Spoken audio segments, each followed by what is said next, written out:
Hola a todos y todas los que están en la sala. Espero que nos escuchen y nos vean bien. Bienvenidos al seminario web dedicado a identificación y mitigación de riesgos en bases de datos, organizado por Bluecore Research junto con nuestro partner PS4B. La actividad de hoy es hacer una actividad corta entre los expertos que están en la sala. Son Paulo Caminetti, director comercial, y Cristian Carlos y Carlos Aldira, expertos en bases de datos y seguridad. La idea, bueno, al principio de esta actividad van a hacer una charla ellos, después hay tiempo para algunas preguntas y respuestas. Me apago la cámara y me quedo acá en línea para la asistencia, así que Paulo, te cedo el micrófono. Muchísimas gracias. Buenos días, bienvenidos a todos. ¿Cómo están, Carlos, Cristian? ¿Bien? Muy buenos días, Paulo. Buenos días. Qué gusto verte de nuevo. Gracias. Igualmente, como todos los días.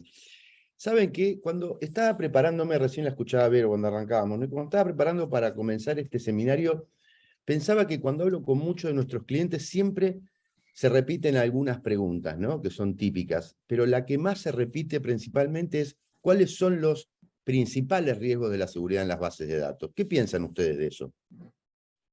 Bueno, Pablo, de hecho sí hay muchos riesgos. Vamos a hablar de las amenazas, por ejemplo, amenazas internas y amenazas externas. Por ejemplo, hablemos de los accesos. Por ejemplo, un DBA tiene una cuenta y puede tener privilegios, unas cuentas privilegiadas. Esas cuentas pueden tener abusos de privilegios por parte de los DBAs.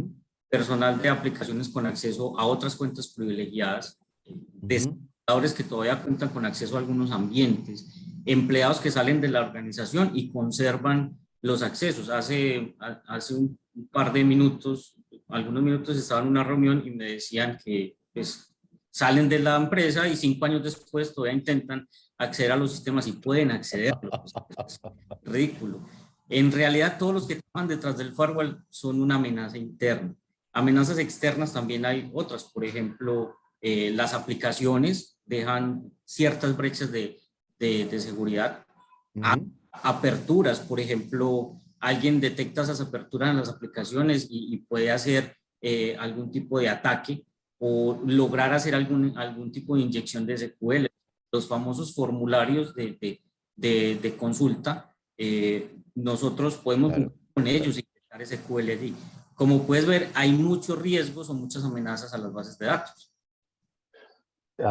Paulo, tu pregunta, cuando preguntas cuáles son los principales riesgos, yo pienso de manera cuantitativa, ¿no? Y en ese sentido tu pregunta podría tener una respuesta bastante amplia. Yo en general diría que los riesgos siempre van a depender del entorno y de la organización misma, ¿no? Entonces, en ese sentido, los riesgos podrían ser tantos que cuantitativamente sería difícil de enumerarlos, ¿no? Pero entonces, a ver, escuchándolos a ustedes, la pregunta la reformularía y sería ¿cómo enfrentamos todos esos riesgos? ¿Sí? De acuerdo. Hola, ¿me escuchan? De hecho, Pablo, más que enfrentar, tenemos que buscar es cómo cubrirlos. Para ello, primero hay que identificarlos y pensar cómo mitigarlos. Ahí es donde hay diferentes estrategias y la más conocida es la famosa matriz de riesgos. El objetivo es asegurarnos de buscar la manera de cómo cubrir cada uno de estos riesgos. Ok, pero ¿cómo podés asegurar con eso que vas a cubrir todos esos riesgos?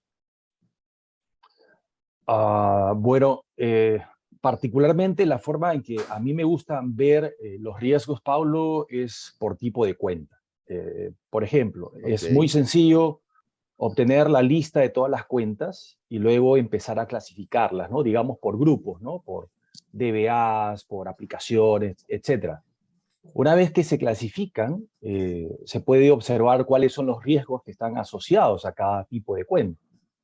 En general, se entiende que cada tipo de cuenta siempre van a presentar dos riesgos, el riesgo interno y el externo, como mencionaba de alguna manera Carlos también. Entonces, por ejemplo, ¿no? Pienso en la cuenta de EBA, ¿no? Que es una cuenta harto conocida en las organizaciones, ¿no? Obviamente estamos hablando de seguridad en la base de datos.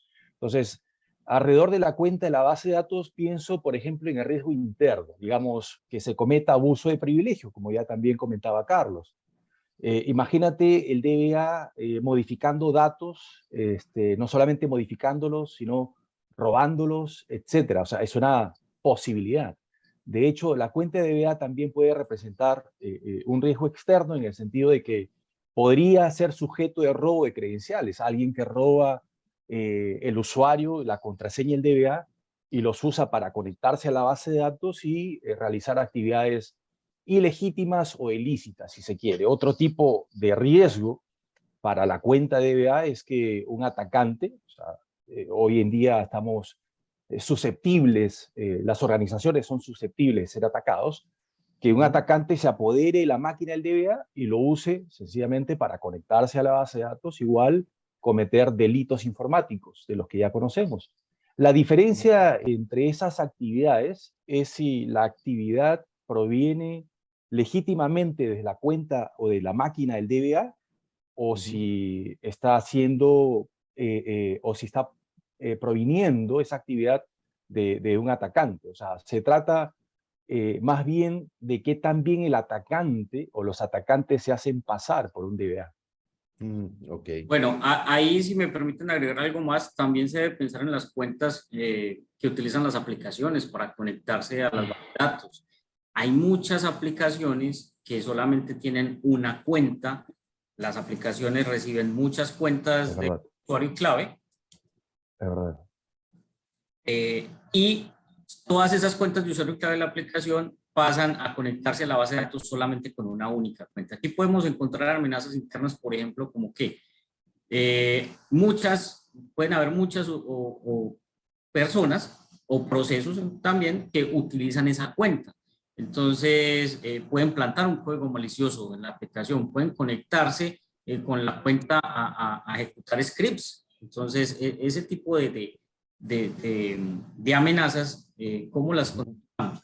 Y en cuanto a las amenazas externas, que ya lo había mencionado un poco, la inyección de SQL, o sea, estamos delegando a la aplicación a que se encargue de la seguridad.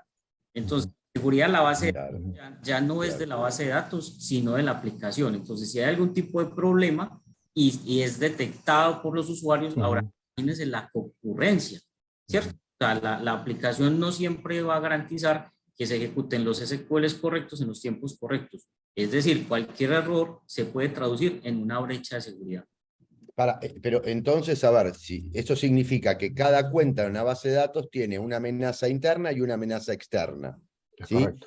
Y estas amenazas muchas veces parecen que están del mismo lado de la base de datos debido a que el atacante esencialmente puede ser un usuario interno, como mencionabas vos, Carlos, al principio, que estabas en una reunión que te mencionaban que 5 años después seguía atacando o seguía intentando acceder a la red. Entonces, esto, digamos, vendría a ser otra pregunta que también muchas veces nos hacen los clientes y es muy recurrente, que es, ¿cómo prevenir todos esos ataques? Qué buena pregunta, porque la palabra prevenir es interesante, ¿no? Porque, Pablo, cuando se habla de seguridad, también se habla de mitigación. Ya has mencionado una palabra clave, prevenir. Entendemos, ¿por qué? Porque entendemos que existe un riesgo y tratamos de alguna manera y de algún tipo, procuramos colocar un tipo de mitigación contra ese riesgo, ¿ok? Entonces, la mitigación también podría ser una acción preventiva, pero también podría ser una acción forense o detectivesca, si se quiere, ¿no? De hecho, hay varios tipos de mitigación que se podrían implementar como una estrategia para la seguridad de los datos o asociada a la base de datos, ¿no? Entonces, eso de pronto podría responder tu pregunta. Pero entonces, ¿por qué no prevenir siempre? ¿Por qué mitigar de otra manera? Prevengo directamente todo el tiempo y listo. Bueno, esa es una muy buena pregunta y nos lleva a otro tema, al tema de los falsos positivos y los falsos negativos. Digamos que los falsos positivos son los más conocidos. Es cuando recibes una alerta aunque no esté pasando nada. estás tratando de hacer algo que normalmente siempre haces y te bloquean. Ahí llamas a soporte, te quejas porque no puedes hacer tu trabajo. Sí. Es decir, se activó el sistema de seguridad, pero no debería porque pues, no pasó nada y eso genera mucha molestia. En cambio, los falsos negativos son todo lo contrario. Es cuando el sistema de seguridad no detecta lo que realmente hubo. O sea, no se disparó, no alertó y realmente sí pasó un evento. Entonces, la brecha de seguridad, hubo otro tipo de problema de seguridad y nadie se dio cuenta. Los falsos negativos es el mayor problema, porque no solo significa una violación de datos, sino también una que no conocemos. No prevenimos, no la detectamos y eso puede durar meses o años. Y eso es exactamente lo que sucede en la mayoría de las brechas de datos. Los intrusos ingresan a datos, permanecen allí durante mucho tiempo, cambian los datos, roban los datos y nadie se da cuenta. Entonces, en un sistema de seguridad es mucho más importante estimar cuántos falsos negativos tenemos que los molestos falsos positivos. Buscar dónde están esas brechas potenciales y cómo las cubrimos, volviendo al tema de cubrir. Recuerden, los falsos negativos siempre significan una violación de datos. Entonces, a ver, mi pregunta, que era cuáles son los riesgos en las bases de datos, ya comienza a tener claridad sobre el por qué. ¿Correcto? Ahora, se me presenta una nueva duda que para mí, desde mi vista, es crítica. ¿Por qué no prevenir siempre? Correcto, Pablo. Nuevamente has mencionado la palabra prevenir y Carlos hace un rato ha estado mencionando también la palabra detectar. Y es interesante porque los sistemas de seguridad en general y particularmente de base de datos con un foco en protección o asegurar los datos, siempre deberían poder tanto prevenir como detectar y alertar actividades que son potencialmente riesgosas. De hecho, debería haber un equilibrio entre la prevención y la detección, lo que se llama comúnmente calibración, ¿no? Debería estar calibrado este tema. De hecho, este tema de calibración también nos puede llevar un poquito como para poder comentar algunas diferencias entre los IPS y los IDS, ¿no? Que son conocidos. De hecho, entiendo que en la audiencia hoy, Pablo, de repente nos están acompañando expertos en ciberseguridad, ¿no es cierto? Oficiales de seguridad, o incluso personas que se están adentrando a este mundo de la ciberseguridad. Y permíteme, por favor, un poquito para ponernos en contexto, explicar un poquito esto, ¿no? Para tener conceptos y estar alineados todos. Un IPS básicamente es un sistema de prevención de intrusos. Y un IDS es un sistema de detección de intrusos. Y hay una enorme diferencia en ellos, particularmente cuando hablamos de falsos positivos y de falsos negativos, que también estaba mencionando Carlos hace un rato. En un IDS, por ejemplo, un falso positivo siempre va a ser una molestia para los responsables de la seguridad. Siempre. ¿Por qué? Porque significa que están recibiendo una alerta cuando no deberían recibirlo. O sea, se ha disparado una alerta. Es un falso positivo, ¿ok? Siempre es molesto. En un IPS, un falso positivo significa una interrupción en la producción, sencillamente porque las personas, los usuarios, que deben conectarse a las bases de datos, utilizando las aplicaciones, etcétera, no lo pueden hacer porque están bloqueados. Entonces, ¿qué tienen que hacer? Bueno, ya lo dijo Carlos también, o sea, llaman a soporte, se quejan, etcétera, etcétera, porque no pueden hacer su trabajo. Están bloqueados, ¿ok? Entonces, en un IPS siempre, digamos, esta estrategia siempre va a tender a reducir la cantidad de falsos positivos. Es decir, en un escenario ideal, se busca tener 0 falsos positivos, ¿ok? ¿Por qué? Porque cualquier falso positivo siempre va a implicar que la gente, que los usuarios se quejen y que te estén llamando a horas inusuales, ¿no? Para decirte que no pueden hacer su trabajo. Entonces, lo que se busca realmente es tender a 0 en la cantidad de falsos positivos. Aquí viene un problema, Paulo, porque cuando se busca reducir la cantidad de falsos positivos, también aumentan los falsos negativos. O sea, eso significa que van a haber o podrían haber muchos eventos de seguridad, potenciales brechas de seguridad, de los que no se está al tanto y que de repente no se están detectando, no se están alertando y no están siendo bloqueados. Y cuando deberían serlo. Y ese es un gran problema, Pablo. En un IPS siempre van a haber áreas de actividad que son muy grandes, que sencillamente no se podrían proteger porque se crearían muchos falsos positivos. Y obviamente la producción cae, los usuarios, como ya comenté hace un rato, no se podrían conectar, no podrían hacer su trabajo, etcétera, etcétera. Entonces, por lo tanto, yo diría que los IPS, bueno, se sabe que están calibrados deliberadamente por default para que casi no tengan falsos positivos y que tengan muchos falsos negativos. Este es un tema que de repente no se habla mucho, pero es la realidad con respecto a los IPS, ¿no? Por otro lado, un IDS... Qué pena, Cristian, antes de que cambies de tema. Dale. Estás hablando de los falsos positivos. Bueno, esos falsos positivos también ayudan a los atacantes. El atacante también es bloqueado por el IPS. O sea, él comienza a conocer el sistema de seguridad mediante los bloqueos. Puede intentar una y otra vez. Entonces tiene su lista y dice, intenté esto, no pude, intenté esto, otro, hasta que logra eludir el IPS, lo logra saltar. Tiene muchas más posibilidades de esquivar el sistema. Claro. Sí, es correcto, así es. Bueno, estaba comentando acerca de los IDS, ¿no? Un IDS en relación a los IPS hacen exactamente lo contrario, ¿no? En un IDS se ejecutan algunos falsos positivos. De hecho, un IDS que no está enviando una alarma de vez en cuando, es probable que no esté funcionando.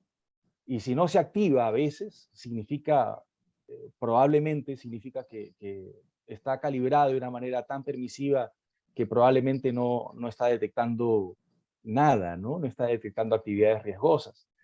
Obviamente no queremos demasiados falsos positivos, pero algunos son buenos, o sea, especialmente cuando son relevantes, cuando son situaciones de una brecha de seguridad potencial, ¿no?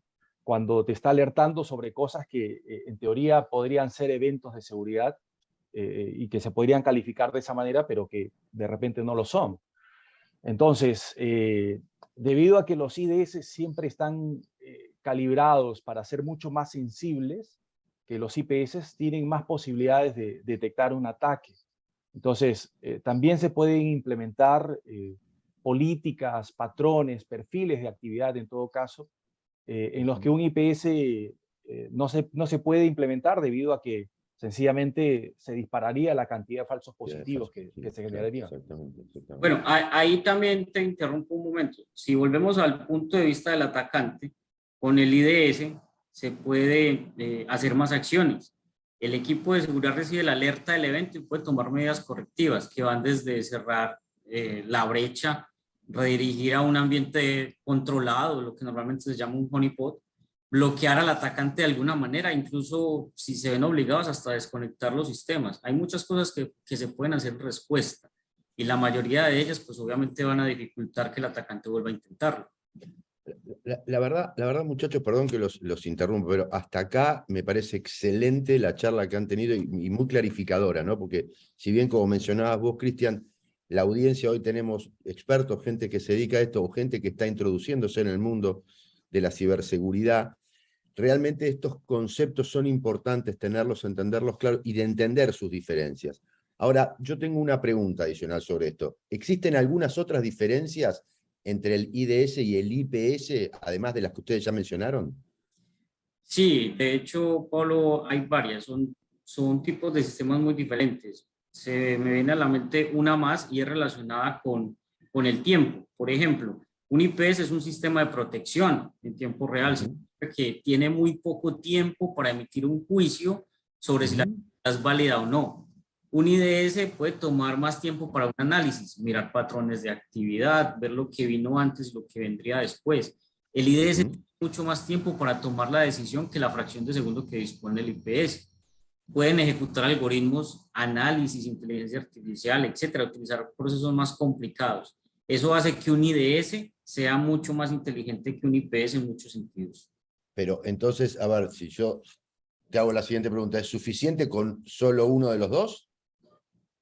No, Pablo. De hecho, se requieren usar ambos, ¿no? Hablábamos hace un rato de calibración. ¿no es cierto? De hecho, necesitamos usar más de un tipo de IDS. De hecho, se requiere una combinación de diferentes sistemas para poder conseguir una seguridad sobre las bases de datos que pudiera llegar a ser eficaz, ¿no? Ok, entonces ahí hago un alto. A ver, cuando comenzamos queríamos saber cuáles son los riesgos en las bases de datos. Después, si debíamos prevenir o detectar. Aquí fue donde introdujimos los conceptos de IPS e IDS. Esto, y me pongo un poco en el sombrero de nuestros clientes, que muchas veces también nos pasa, empieza a tomar la forma de un proyecto enorme, por lo que yo estoy empezando a recibir, complicado, costoso, que involucra recursos tanto financieros como humanos, o sea, tiempo. Me parece muy, muy bueno, pero digo, es un monstruo al que me estoy enfrentando. ¿Estoy equivocado? Bueno, en realidad, Paulo, por extraño que parezca, es todo lo contrario, ¿no? El tipo de sistema del que estamos hablando, en el que se combinan IPS e IDS, es exactamente lo contrario, ¿no? Los proyectos no tienen por qué ser más grandes, ni tienen por qué ser más complicados, de hecho no lo son, ¿no? De hecho requieren menos recursos y son incluso más baratos, ¿no? Lo que se hace es utilizar, Paulo, una estrategia de malla de compensación o malla compensatoria, donde se combinan múltiples capacidades de IDS para mejorar la seguridad y reducir costos. Entonces, por ejemplo, ¿no? en la auditoría declarativa, ¿no? En la auditoría declarativa, por ejemplo, se le puede decir al sistema sobre qué se desea alertar. Por ejemplo, te desea alertar cuando una cuenta de un DBA está ejecutando ciertas DMLs, una DML en particular, o cuando un DBA se está conectando a la base de datos desde fuera de la subred, desde donde se supone debería conectarse. Entonces, también, por ejemplo, se pueden combinar funcionalidades como para análisis de anomalías. En el análisis de anomalías, Pablo, se podría decir que me informe cuando una máquina, cuando se está usando una máquina para que un usuario se conecte desde una cuenta de DBA. Entonces, esa es otra característica, ¿no? Por otro lado, hablamos de análisis forense, ¿no? Digamos, análisis forense proactivo, si se quiere. Por ejemplo, se puede iniciar sesión en el sistema, se puede ver, por ejemplo, la actividad, la información, los gráficos, y se observa, por ejemplo, que se está accediendo a muchos registros en la tabla y que lo está haciendo un usuario con una cuenta de DBA utilizando SQL Plus desde su máquina. Entonces, puedes seguir tú buscando, indagando la información y encuentras, por ejemplo, que un DBA, un usuario con una cuenta de DBA, hizo un select asterisco a la tabla, a una tabla X, y en realidad puedes ver toda la trazabilidad, la actividad que hace, que realiza un usuario que se ha conectado a la base de datos, desde qué máquina, qué IP, qué aplicación, con qué aplicativo se conectó, a qué hora lo hizo, etcétera. Entonces, puedes tener visibilidad completa a través de este análisis forense proactivo, ¿no?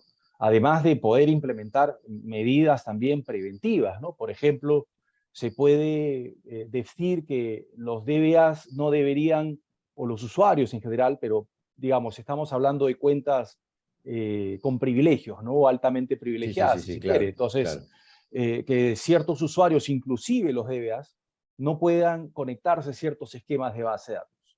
O que solamente desde la cuenta de la aplicación se pueda acceder a las tablas donde hay data sensible, y que obviamente se haga a través de la aplicación o de las aplicaciones desde un cierto tipo de programa que está autorizado y que se han definido ciertas políticas para autorizar que las conexiones se hagan desde determinado software, ¿no? Cierto aplicativo.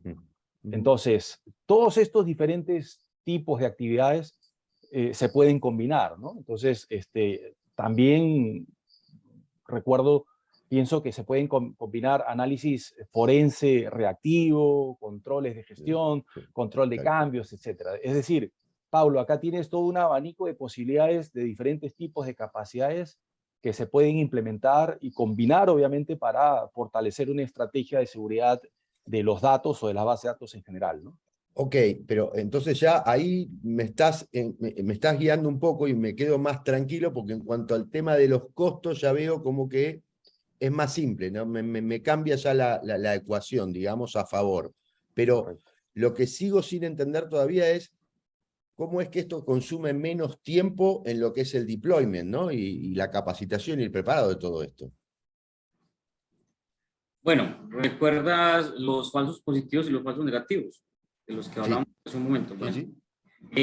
a veces cuando queremos hacer esta calibración del sistema, que ahorita Cristian lo mencionó, ahora es un momento, se vuelve mucho más complicado. Miremos el ejemplo que Cristian nos daba, el ejemplo del DBA que ejecuta una DML.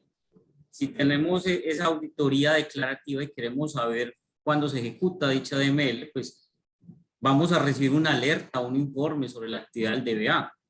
Pero los DBA ejecutan muchas DMLs en muchos momentos y esto sucede con mucha regularidad. Entonces vamos a obtener muchos falsos positivos. O sea, nos va a llegar muchos mensajes, muchos alertamientos y tal vez la cuenta de DBA sea utilizada por un script que se ejecute cada cierto tiempo. Entonces ahí sí vamos a recibir muchos más alertamientos. Ahí es donde debemos agregar una exclusión a la regla, la famosa exclusión que diga que cuando el DBA hace una DML y esa DML cae en ciertas categorías, puede ser en el tiempo, puede ser en el nombre de la tabla, en el nombre del programa o lo que sea, pues entonces no nos avise. Vamos a empezar a calibrar el sistema y esa calibración lo que hace es volverlo más complicado. Ahora, vamos a pensar de otra manera.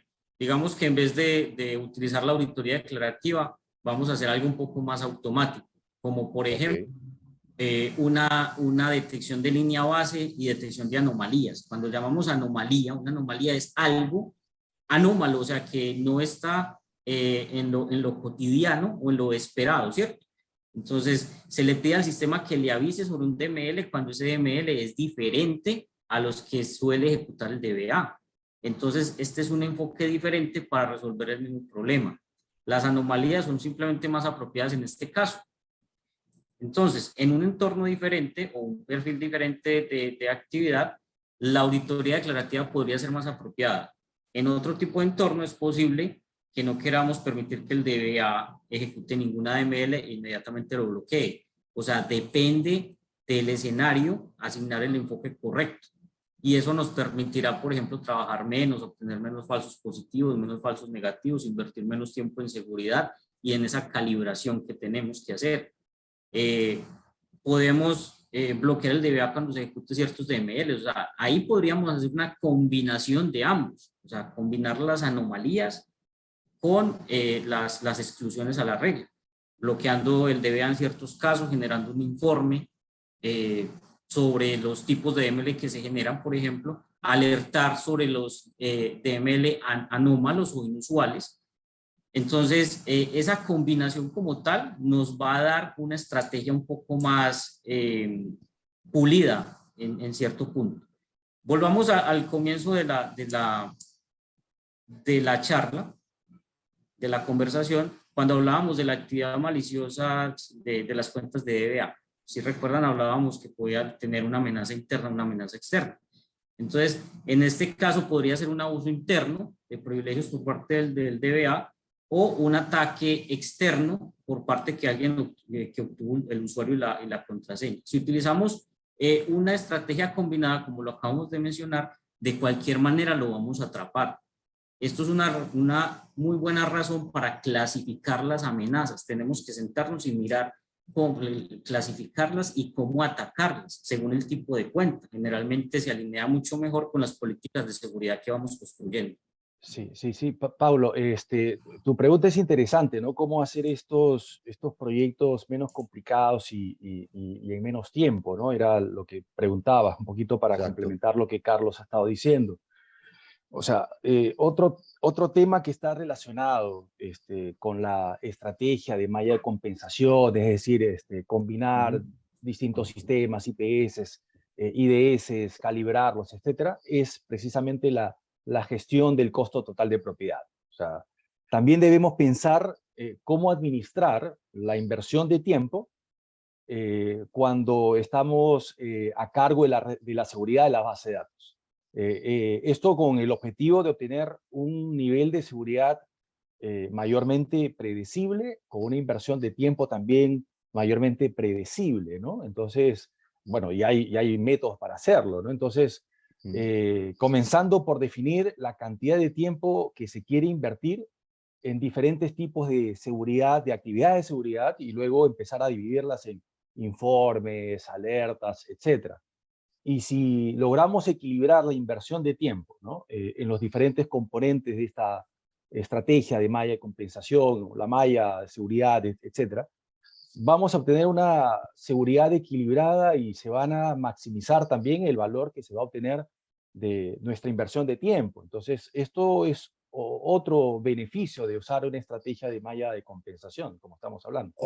Ok, entonces, escuchando las últimas dos conversaciones que ustedes nos acaban de exponer, hasta acá, en este momento de la charla, lo que hemos introducido son conceptos de falsos positivos, falsos negativos, IDS, IPS, mallas de compensación, auditorías declarativas, entre otros temas y diferentes conceptos.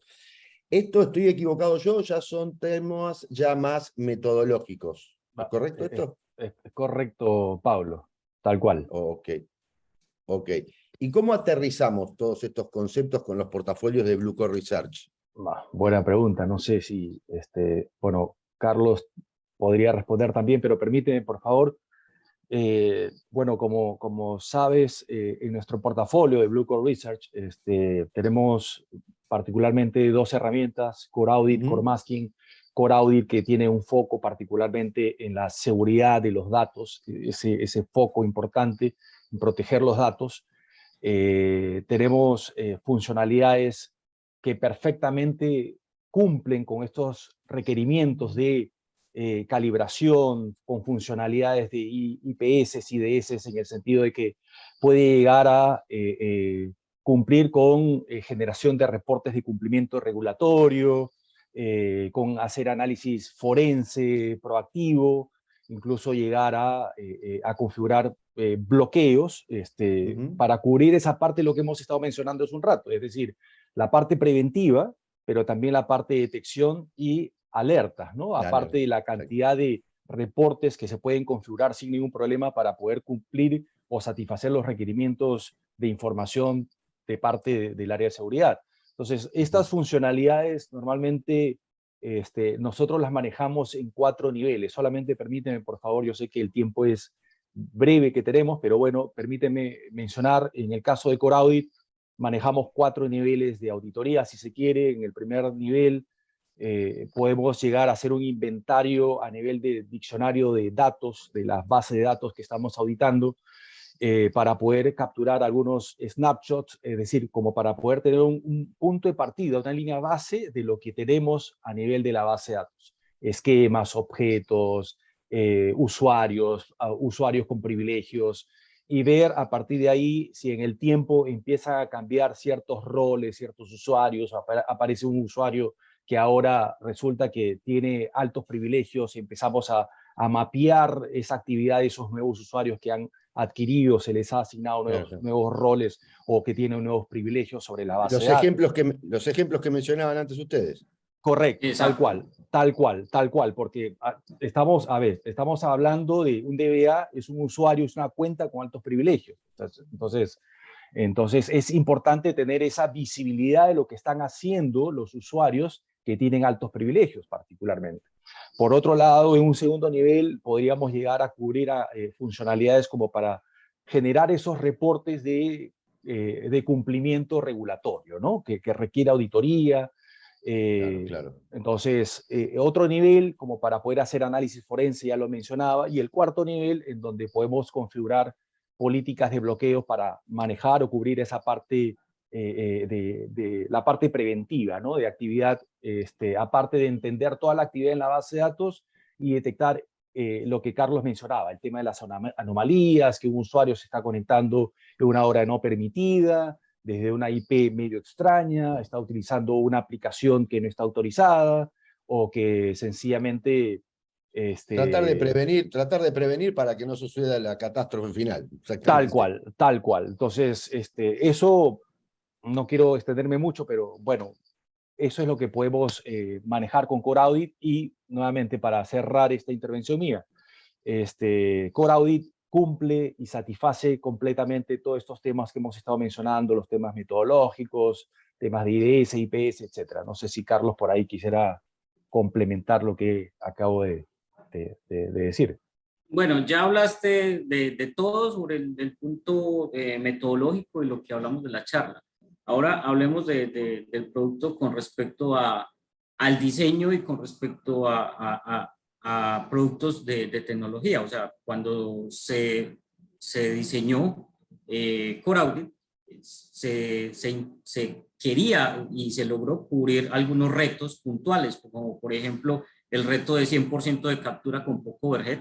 Lo mencionaste en algún momento, pero Core Audit es un producto que es con agente para el tema de auditoría, y los agentes están, se alojan en el SQL Engine de las instancias de base de datos, y ahí capturan todo lo que pase sin importar la profundidad, llámese profundidad, sin entrar a temas muy técnicos, como a qué nivel de la base de datos se ejecuta la instrucción, igual el producto lo detecta. Entonces ahí está cubriendo el 100%, la promesa del 100% de la captura.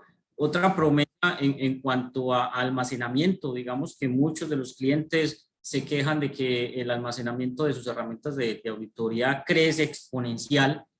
Por ejemplo, Core Audit no maneja una base de datos comercial, sino una base de datos propietaria, donde incluso puede almacenar 1.000 millones de SQLs en 32 gigas. O sea, eso es exageradamente comprimido.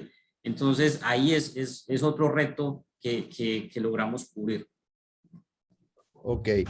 Bueno, muchachos, la verdad, como mencionaba hace un ratito Cristian, ¿no? El tiempo lamentablemente es tirano. A mí me queda nada más que agradecerles la charla de ustedes. Yo, como siempre digo, para mí es un doble placer estar con ustedes hoy, ¿no? Porque no solo comparto esta charla y sigo aprendiendo constantemente junto a ustedes, sino que además tengo la suerte de trabajar con ustedes y día a día tratar al menos de hacer más segura a algunas empresas y a muchos de nuestros clientes, asesorarlos, con lo cual no queda más que el agradecimiento hacia ustedes dos, Cristian y Carlos. No, un placer, Pablo. Gracias más bien por la invitación. Con mucho gusto, Pablo. Abrazo grande, muchachos. Bueno, Vero, nada, hasta acá llegamos. No sé si hay alguna pregunta, algo que quieran saber, como para... Es todo ustedes ahora esto. Buenísimo. Bueno, el tiempo también es tirano, ya le hablábamos esto mucho y la idea era hacer una actividad corta, pero tenemos algunas preguntitas de la audiencia que voy a traer acá y ustedes van a poder darme una mano para contestar. Hay alguien que nos dice, habrá una buena conversación sobre riesgos, pero preguntan, ¿tienen servicio de consultoría para ayudar a evaluar y definir esto?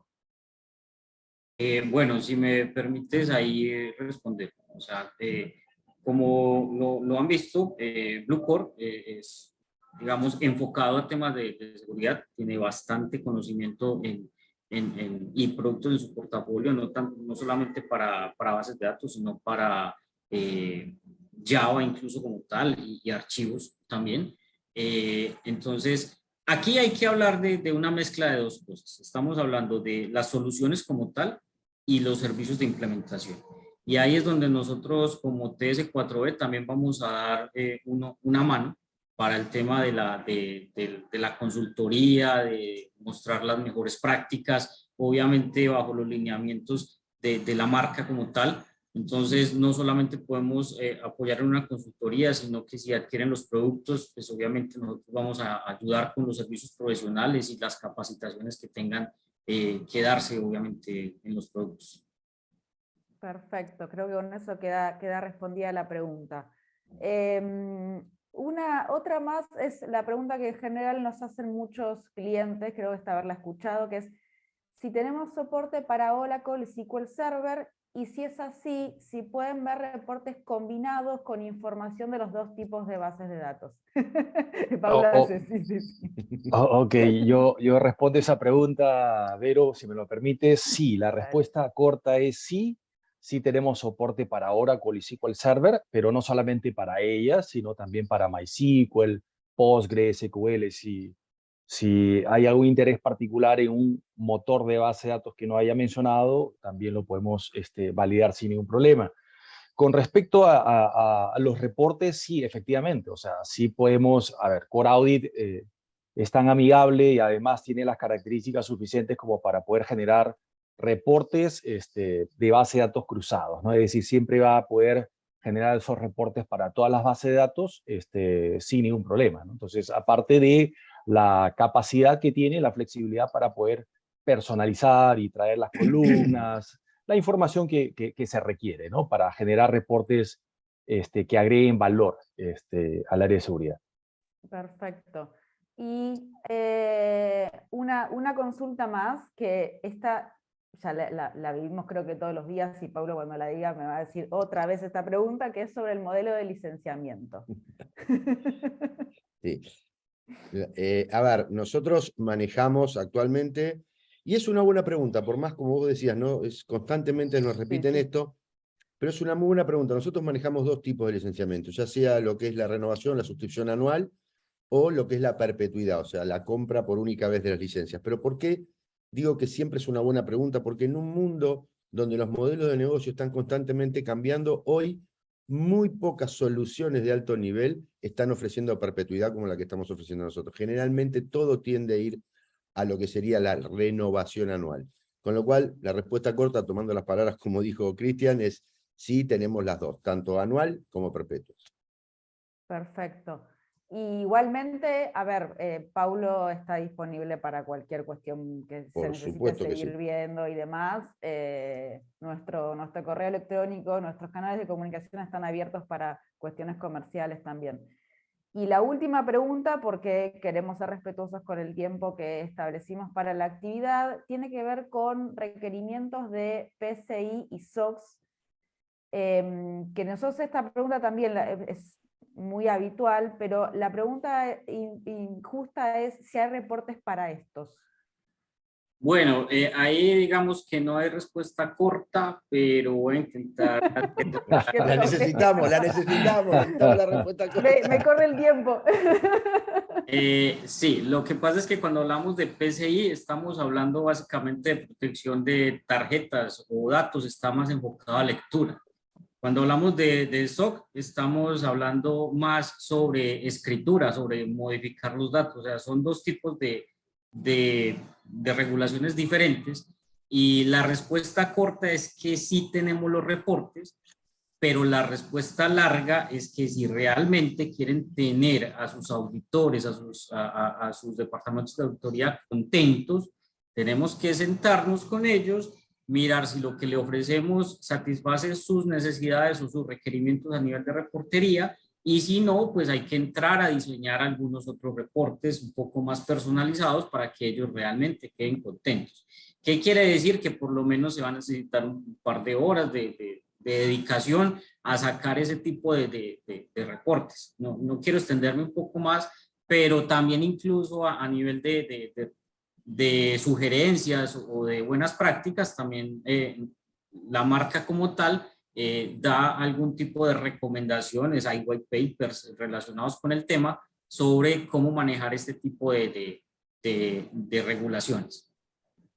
Perfecto. Creo que fueron muy sintéticos, realmente muy linda charla. Agradezco obviamente el tiempo que todos le dedicamos a esto y el tiempo de la charla de hoy, a todos los asistentes que se unieron a esta charla. Y por mi parte, simplemente agradecer y dar por cierre. No sé si alguien quiere agregar algo más como despedida de la actividad. No, perfecto. Para mí, muchísimas gracias y gracias a todos por habernos escuchado y por participar. Perfecto, buenísimo. Bueno, nos despedimos hasta la próxima y seguimos por luego. Otros canales y las dudas que haya y todo lo seguimos charlando. Hasta Gracias. luego. Chao, chao. Hasta luego. Buen día. Hasta luego. Buenas tardes.